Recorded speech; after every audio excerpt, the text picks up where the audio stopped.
Hi, my name is Lucy. Welcome to my vlog. I am autistic and have OCD. I was diagnosed late and am sharing my journey to raise awareness, break down the stereotypes and try and provide help to others who may find themselves in a similar position. Please like and subscribe if you want to learn more about what it's like to live in a world not designed for you. Evening guys, welcome back to my channel, Autism's Alright. My name's Lucy, I'm 34 years old and was diagnosed autistic age 31. Please like and subscribe to my channel if you want to view more content. I vlog on what it's like to be an autistic female in the workplace, what it was like pre-diagnosis, and I also vlog about tips and tricks for newly diagnosed autistics or people currently going for assessments. I wanted to talk in this video in particular just about what it was like after I got diagnosed, how I felt about it, and kind of my expectation versus reality. So when I went for my autism assessment diagnosis with my mum, we got told like on the day that I was diagnosed and that I was autistic, and that they would write a letter to my GP to explain their findings.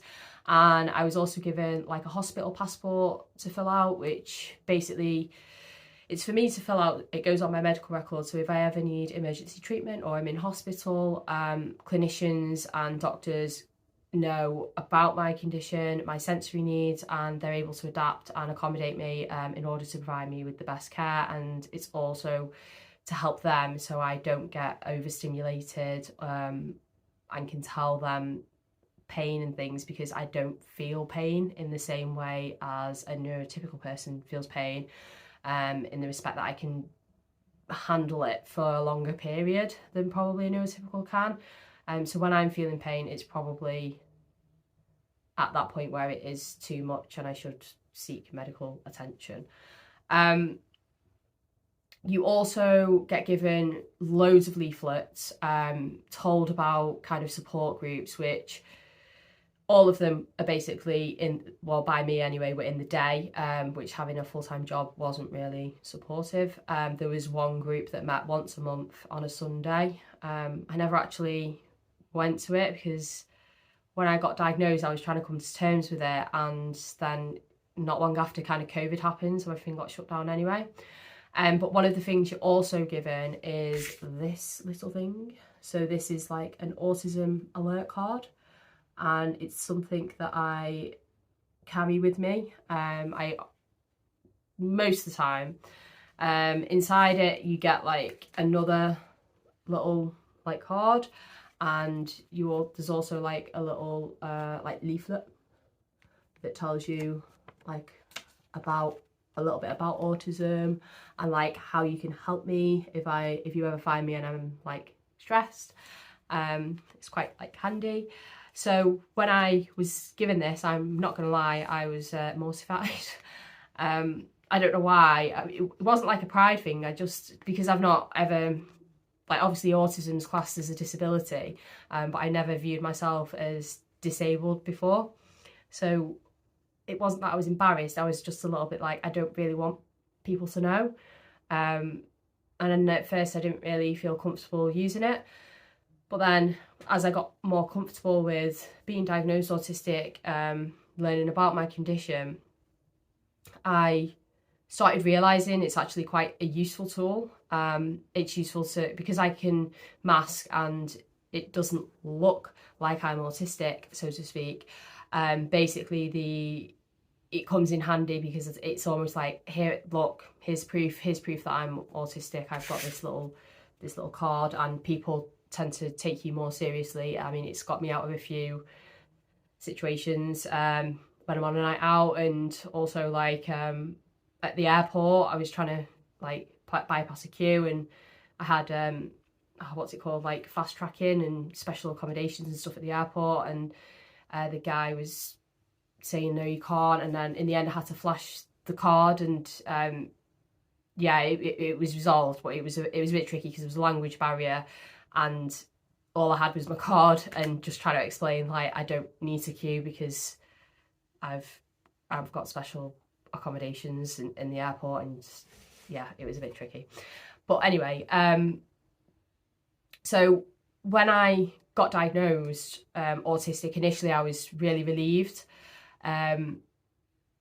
because for me personally, it was a massive weight off my shoulders, because I thought, if this diagnosis, if I'm not coming back autistic, I really don't know what I'm going to do. I was just really struggling with fitting into social situations. I couldn't explain certain behaviours that I had, or why I felt certain ways in relation to noises, and why I got stressed out over seemingly small things. And I just thought, if I'm not autistic, then what am I? Just weird?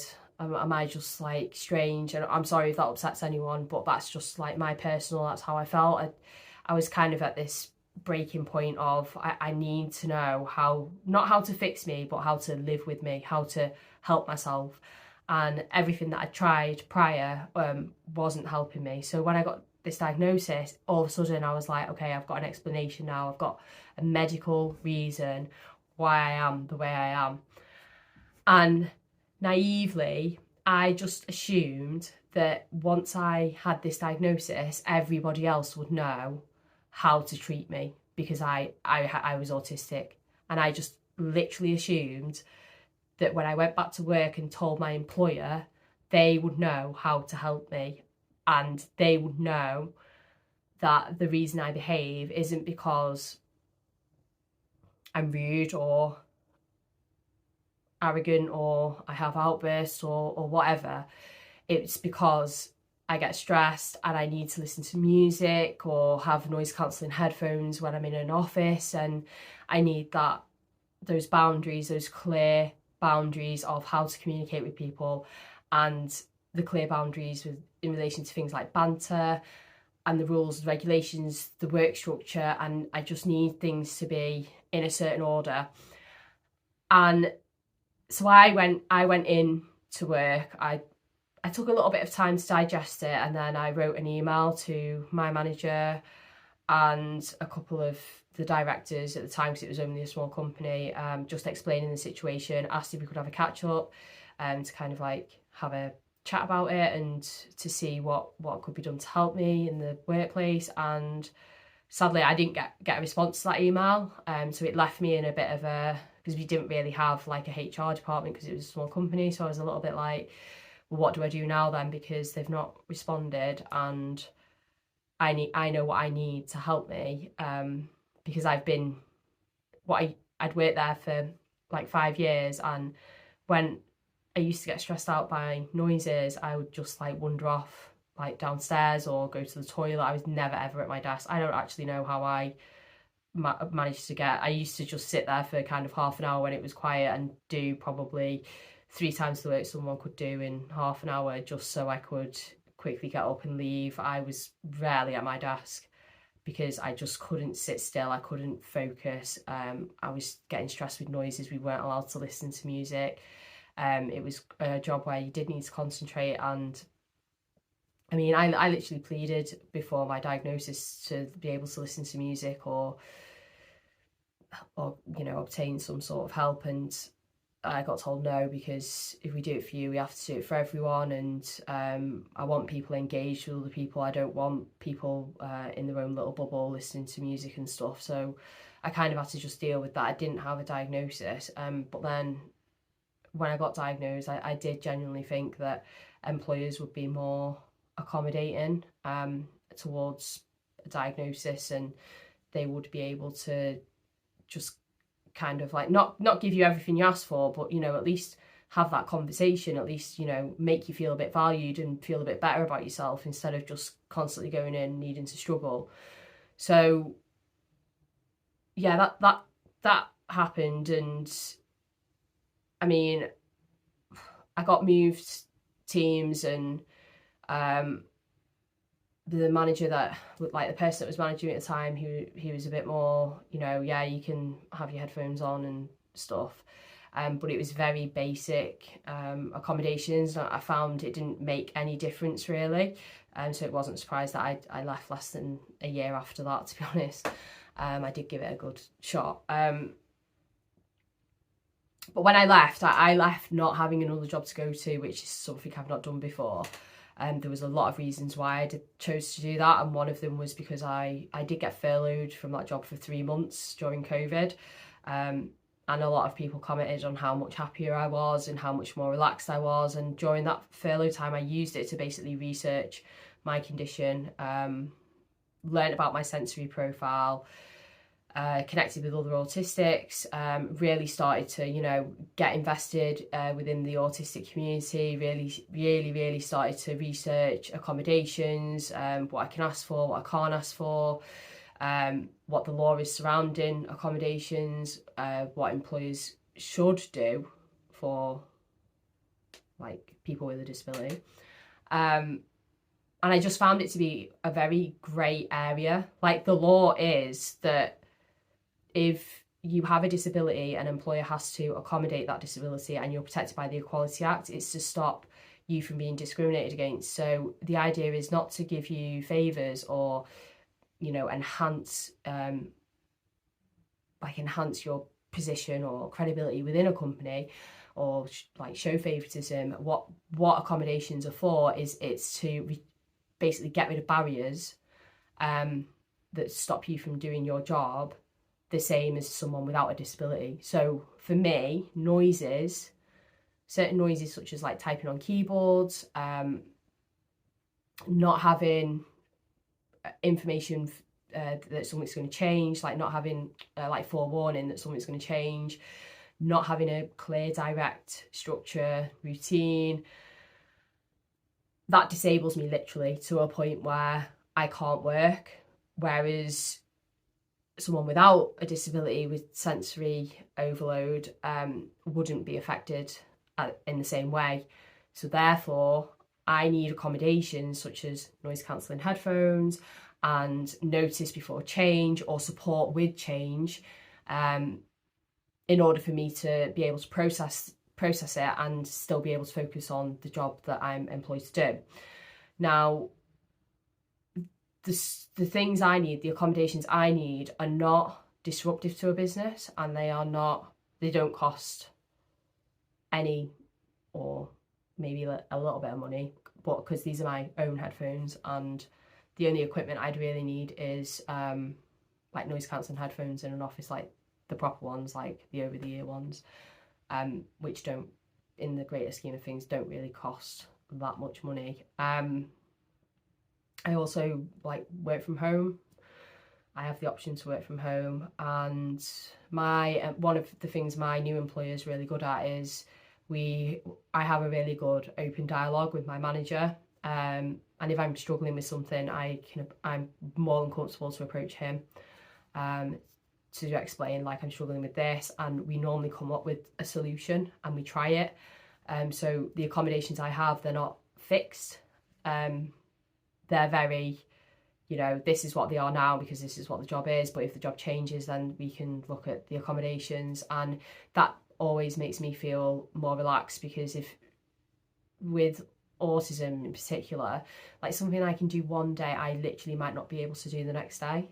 And I can't explain it sometimes, but that's just the way it is. So one day I might really excel at something, and then the next day something might happen and I can't do that same job to that same level. And one of the things, like my employer, and in particular my manager, and actually my other colleagues are really good at spotting, is if something's a bit off, they will just automatically provide that support that I need. And they know as well that if I'm asking for help, I'm already kind of at crisis point and I really need someone to step up and take charge of the situation. But it's rare that it happens, and it's probably, well, it is actually the best job that I've ever had for the time being. But going back to, obviously I left my other job because when I went back to the office after furlough, they just hadn't changed, hadn't seemed to learn anything from COVID. And to be honest, like when I got furloughed, in my head I was kind of like, they've sacked me. Like I can't explain it, but I was literally like, okay, I'm not good enough, like they furloughed me. And I just couldn't really give it anything when I got back. I was just, in my head I'd already left. So I mean, for me and from my employer as well, it was just fairer for me to just hand in my notice and give a month's notice and try and look for something else. Luckily, I'd managed to save some money over furlough, and that's exactly what I did. I got called mad for leaving, and I just said, well, I've like lasted for 3 months not here, so I'm sure I'll be fine. So one of the things that struck me was because that last job I wasn't diagnosed, and I'd never actually gone for interviews before having been diagnosed. I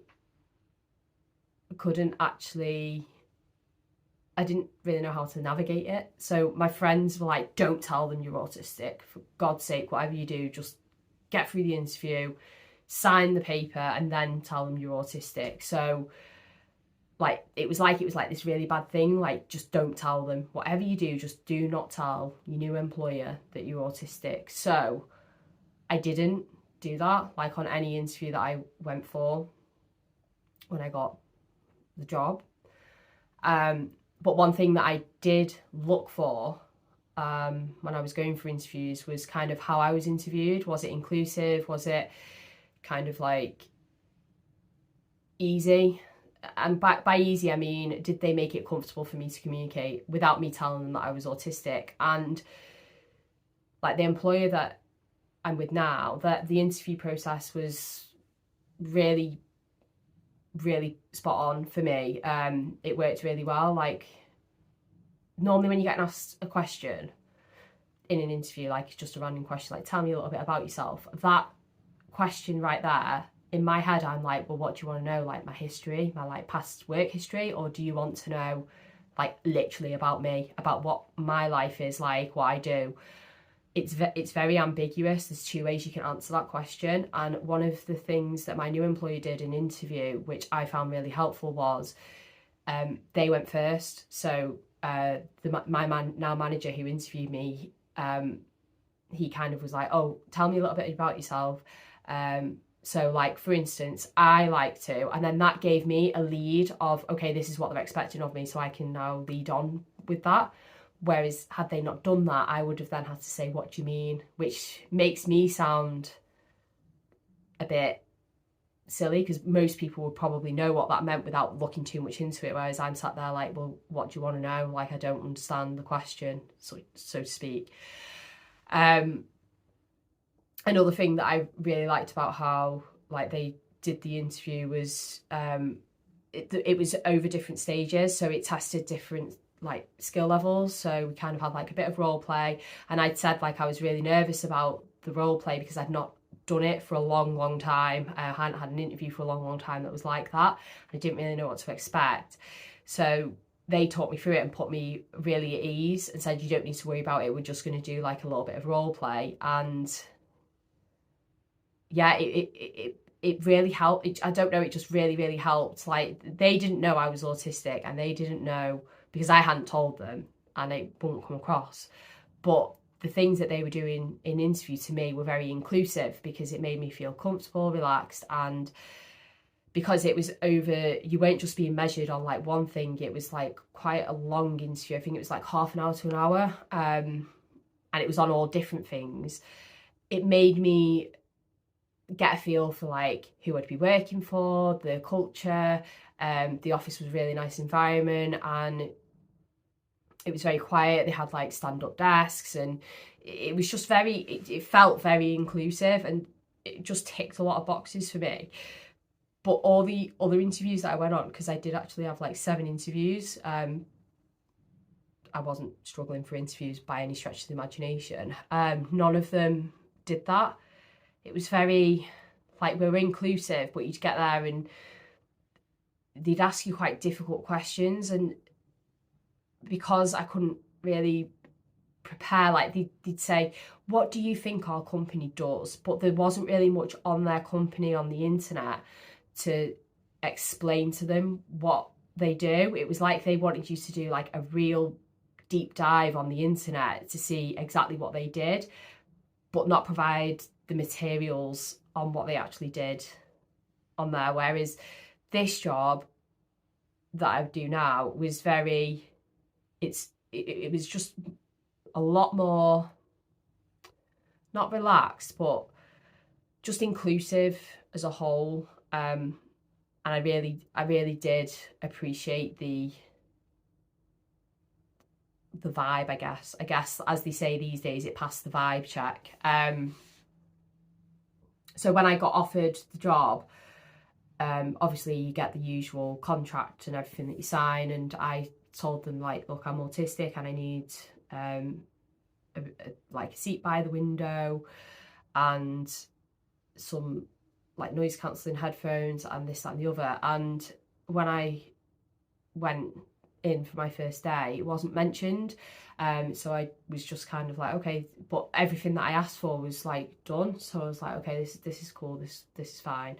And then when I had my HR induction, I said, look, I wrote on the form, obviously, like, I'm autistic. And the HR lady at the time was a little bit, oh yeah, we need to kind of talk about that. But the thing is, like, every single person that I've spoken to, who I've gone for an interview for or worked for, like, since, doesn't really know how to navigate it.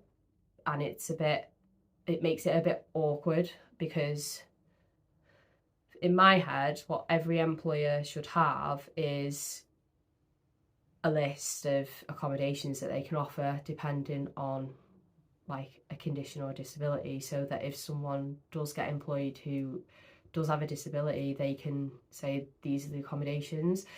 But I think employers should go further and just offer that to everybody, because then it just makes it so much easier for someone who maybe isn't comfortable divulging that they have a disability to access the needs that they require without having to say, I'm autistic, I'm ADHD, I'm dyspraxic.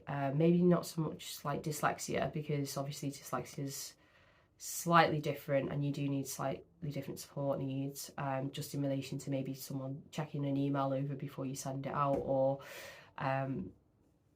like if you a different colour screen and things like that. But they're normally, again, very simple accommodations. There's nothing difficult. One of the things I also really wish offices would just have in general is just a quiet space in an office, where if you are feeling a little bit like anxious or stressed and you just need 5 minutes to just go and basically recharge or let off some steam, or just go into a private space, there should be just a corner in a room with bean bags, or like just really comfy chair that you can just go and just sit for 5 minutes and just have that breath. At the moment, the only kind of place I can go for that is like either outside the building or in the toilet's usually a good place for me. I don't know, toilets tend to be quite a good escape in any setting, restaurants or whatever. As soon as you shut that door, it acts as an automatic noise canceller, and if no one's in there, it's just that moment of peace, quiet, tranquility that you sometimes need in order to re-energise. So obviously, when going back to when I got employed, we got locked down again so we was working from home, and I came up with a routine, because the lockdown, the problem with being autistic and then throw COVID into the mix, a lot of neurotypical people are struggling with the uncertainty, which I was like, well, if you're struggling with the uncertainty during COVID, this is like my life, not even with COVID in it. It's every day is an uncertainty. I don't know what other people do is not in my control, and how I act is sometimes not in my control to what other people do. So it really annoys me sometimes when people are like, you can control your feelings. Actually, no, I can't control some of my feelings. Sometimes I get overwhelmed in a situation and I can't sit there and eloquently explain why I'm overwhelmed. I have to leave the room and have that meltdown or that moment of, I can't do this, before I can then try and explain. I've sat in, meeting rooms prior to this job, in absolute floods of tears, unable to speak, unable to maintain eye contact. And this was before I was diagnosed, and you would have people thinking you were putting it on. Literally, like, you would have people saying, you putting this on, you're being over dramatic, and you just sat there like, I'm really not, like, I can't help this. Like, it's just the anger, the frustration, that all the feelings. It's kind of like either punch something or cry. It's literally that. And if you feel like you can't escape as well, you just feel so trapped. And I've kind of, when I was younger, I used to put myself in a situation where I thought I can't leave that room because it's a manager that's speaking to me, or it's somebody of importance that's speaking to me, so I can't leave that room, and that would increase my anxiety. But as I got older and more confident just with myself before I got diagnosed, I was like, well, actually, I'm an adult. If I want to leave the room, I can leave the room. I can just say, look, can you just give me 5 minutes? I'm leaving the room. And that's what I started doing when I got really uncomfortable in situations, was saying, right, I can't actually, my response now is not going to be the response you want, so I need to leave. And I would just leave. And what I've really enjoyed and do enjoy about working for my current employer is I do have like a really good support team. The HR team is really good. They're always willing to learn and listen, and are a point of contact if I feel, it's getting a bit much for my manager to sort. I know I have like human resources I can go to and say, look, I'm struggling with X, Y, and Z. Can you just please help me out with this? And it takes that pressure off my manager having to sort everything out all the time, which has been really helpful to me. I mean, in my current role, I've been promoted. I'm well respected. I think.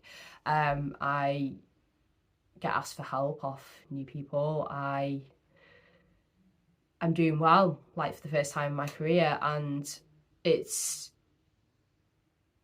down to two things, really. It's because I advocate for myself and my needs, and I also have the support. Like, without the support and without the belief that I could do the job, I don't think, well, I know I would not be as confident in my role as what I am, and I know that I'm really valued there. But my whole point about this video is, it took 9 job interviews for me to pick this one company, because the other 8 companies just weren't that inclusive. And I have had interviews since, where I just did them, it's just to keep practice or whatever, but I've disclosed that I have a disability. I've disclosed, when they ask, have you got any questions for us, I'll say, like, look, I'm autistic and I need these accommodations. Is this something that you can offer me if I was to be successful in securing the position? And they're like, yeah, we can offer that, this, that, and the other if, you get the position. And one of the interviews I had did actually offer me the role. But they were like, we can't let you work from home. And this was despite them letting people, obviously with COVID, work from home. So I knew they could offer it, but they were like, oh no, you'd have to be in the office. You can like wear your headphones or whatever, but we would need you in the office. You can't just work from home. It wouldn't have been a permanent like work from home. And I explained that. I said, look, there might be a day or two where I might need to just work from home to kind of recharge. And they were like, no, we can't accommodate it. And I said, well, unfortunately, then I can't take the job because it wouldn't have been right for me and it wouldn't have worked. So I declined the job. It was good money. It was good hours, but my mental health comes before any job or any salary. So I just said no, it wasn't going to work. And I think I see benefits of disclosing on interview and not. So I guess the benefits on disclosing that you do have a disability on an interview is you can get the accommodations at interview stage. So you might be allowed to have the questions beforehand. It gives the employer as well a chance to, I guess, research your condition. So you're going in there and they should have some semblance of knowledge, you would like to think. If you're doing a lot of research on that company, they would do a little bit of research on autism and how they can accommodate you. It might also just lower that barrier straight away But at the same time, if you don't get the position, you're always thinking in the back of your head, was that because I wasn't good enough for the position, or is that because I've got a disability and I disclosed it? And the benefits to not telling them, like a prospective employer at interview, is I guess they don't know. So in your head, it is a fair playing field. But then you kind of put yourself at a disadvantage, because if they start asking you questions that you're not prepared for and it throws you off, it can be a bit trickier to answer them. So that can put you at a disadvantage as to getting a job as well. So it's just something to consider. But what I would say to employers is basically disabilities are not a scary thing. People with disabilities will know exactly what they will need to accommodate them, because they're the ones that have lived them. And what you need to do when someone comes to you and tells you they have a disability, whether that be like autism or ADHD or anxiety, depression, what you need to do is just believe that what they're asking for is what they need. I shouldn't need to prove that I need noise cancelling headphones to any employer. They should just believe that what I say is true. And I do feel like, and so do many people actually, a lot of accommodations that I have would actually benefit not just me, but everybody. And I think if employers started going down a more inclusive route and started thinking about hidden disabilities and how they can accommodate it, just making little changes like maybe a bit dimmer lights, or having a quiet hour or something like that in the office, that where you could feel like a little bit more calm or at ease, I just think you'd open more doors for people like me, and it would be like way easier to get a job, because it's not that I'm unintelligent. I literally have so many skills and a brain that surpasses a lot of neurotypical brains in pattern recognition, hard work, diligence, the ability to get a lot done, more than most in a short frame of time, and work to pressures and targets, because I love the structure and the challenge of hitting targets. The fact of the matter is, if I didn't have my accommodations, I wouldn't be able to work, because I've got to this stage in my life after being diagnosed that I am unprepared to do it. I'm just not prepared to put myself through it anymore. Like, I've got a diagnosis, I have a reason, and I'll ask for help, and if I'm not helped, then I won't participate, basically. And people can sit there and say, you know, you're lucky you can do that. I've got a mortgage, I have like bills to pay just like everybody else. I don't get any help off anyone else. I have to go out and work. But I've had proper like autistic burnout and shutdowns and meltdowns, and all I can say is it's scary when your brain literally breaks, and it's just not a risk that I'm prepared to take for any salary, any.